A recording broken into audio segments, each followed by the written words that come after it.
That is where you will be in a few weeks, carrying the war to the Axis.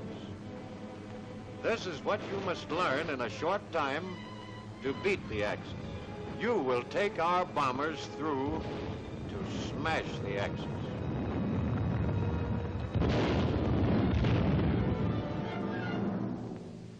You, and you, and the guy sitting next to you, and you, and you, and you.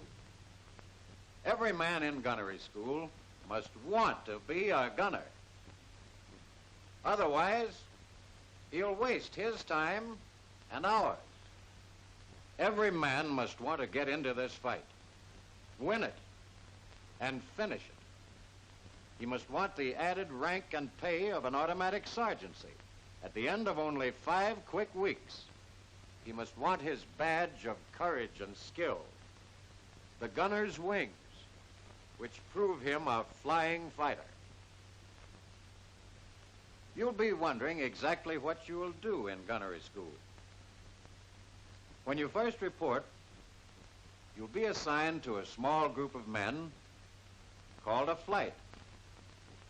After one big assembly of all of you, each instructor will collect his flight and call the roll. Jefferson. Here. Jones. Here. Lamano. Here. Pulaski. Here. The same instructor will stay with you throughout your training. He is the boss. He will take charge of every hour of your training. His job is not to pass you or eliminate you, but to teach you. To see that as far as possible, every man in the flight understands his job and becomes a first-class gunner. Your instructor will report on the progress of each hour spent by each man. A daily progress sheet will record his report on your work hour by hour. You will be wondering what the hours on this chart stand for, what you will be studying during the time to come. First, you will meet your closest friends, the 30 caliber machine gun and the heavier, harder-hitting 50 caliber. You will have to be intimate friends with these guns so that you can call them by their first names: bolt, barrel, cover plate, lever, slide, spring, pin, and stud. You will learn how to take the guns apart and how to put them together again. You will learn what each part does in succession when the gun is fired. You will learn what to feed small guns and big guns, and how to doctor them when their digestion goes bad. And after you know your guns and what happens when the trigger is pulled, you will learn about the path of a bullet's flight. Now, the instructor will show you that a bullet flies a curved path. And you will have to find out why if you want to shoot straight. The problem of hitting a target with a bullet that drops and drifts will bring you to the question of sights. You will make the acquaintance of ring and bead sights and reflective or optical sights. Your introduction to sights will bring you to problems of sighting at a moving target. A gunner uses his sight to figure how much faster or slower than himself an attacker is flying. The instructor will show you how to estimate the apparent speed of an enemy by how long he takes at a given range to fly across part of your sight. During these same beginning hours, you must get the feel of your finest aerial gun platform, the power-driven turret. For several nights, you will have a chance to get used to different kinds of turrets mounted on test stands. You will move the guns as if you were tracking an enemy fighter. The feel of the controls will become easy and natural. Later in the course, you will have to learn how these turrets are put together and how to install the guns. Turret manipulation brings you closer to fighting in the air. The bombers which carry these turrets fly at high altitudes, where the air is cold and thin.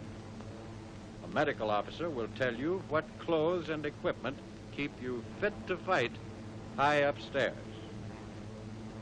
Up with these bombers, in your turret, on constant alert over long hours, your fellow crew members depend on your being strong and fit.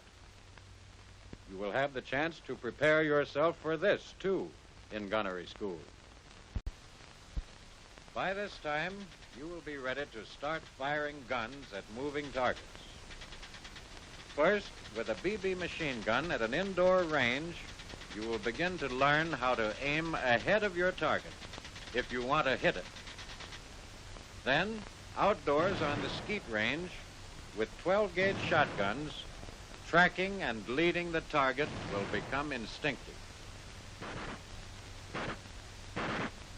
Your first experience firing a machine gun will be on the malfunction range. Something will at once go wrong with your gun, and you will be expected to figure out what is wrong each time your gun jams or stops firing. Don't worry, you'll find the answer. You'll spend a few evenings cleaning and adjusting the guns that other classes fired during the day until you know a machine gun better than its mother does. When you fire these guns at aircraft or at surface vessels, you've got to be sure you're firing at an enemy. So you have to study enemy silhouettes, and with aircraft, learn their wingspans, so as to judge their distance from you by how much of your gun sight they fill. This is one of the most important things you must master here at school: estimation of range. For instance, when the wings of a Messerschmitt 109 fill so much of your ring sight, the fighter is coming into range. But if this were a twin-engine fighter with a bigger wingspan, he would be too far away to shoot at. Estimation of the range of an airplane, its apparent speed, and the right lead to give it are three of the four chief parts of accurate shooting. The fourth is harmonization of the gun with the sight.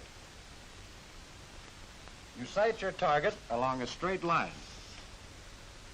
Your bullet fired in the same direction will not fly straight. It will drop below the target.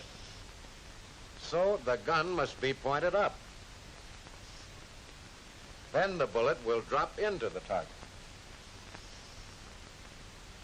This process can be figured out by arithmetic for a given range. After you do the figuring, you can make a chart and line up the gun barrel with this disc and the sight with this mark. When you know how to do this, you can bore sight a gun and shoot it on the ground range. Point blank range and distant range. Fix targets by day to learn the effect of range, and by night to learn how to use tracer ammunition. Then moving targets to learn how to estimate lead. Handheld guns and turret guns. Now you begin to look like a machine gunner. This is what you are here for: to fire guns, to kill. Now you're ready for your first flight. You take your life vest and your parachute and your goggles and helmet with earphones, and when you look like this, you climb into an airplane and take off in flights for the aerial target range. On the range, you will fire at a target towed by another aircraft.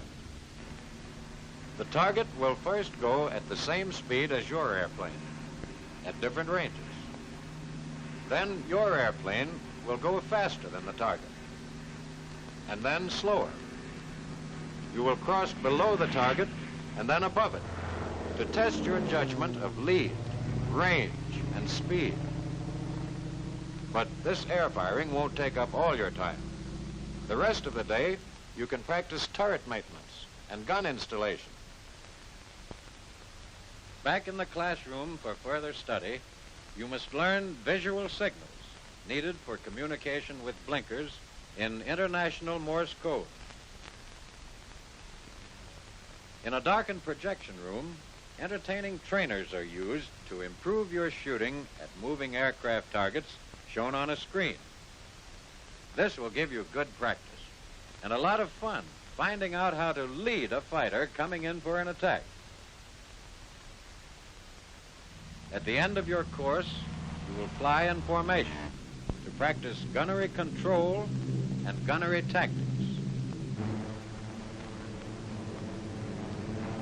2 AT-12s, upper green quarter, 1,000 yards.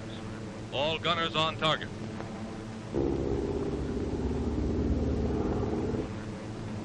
Attack closing, range 800 yards. Stand by for left turn.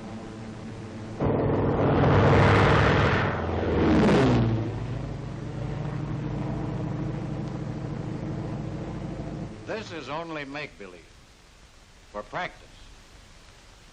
But when you have learned it, when you have learned your academic work, when you have scored high enough on ground and air targets, when you have passed your final examination and received your gunner's wings, then it will not be make-believe anymore. Then the success of a mission will depend on you. Then you will have to be good. You will have to be a gunner. Whether you will be or not is up to you in the next few short weeks here.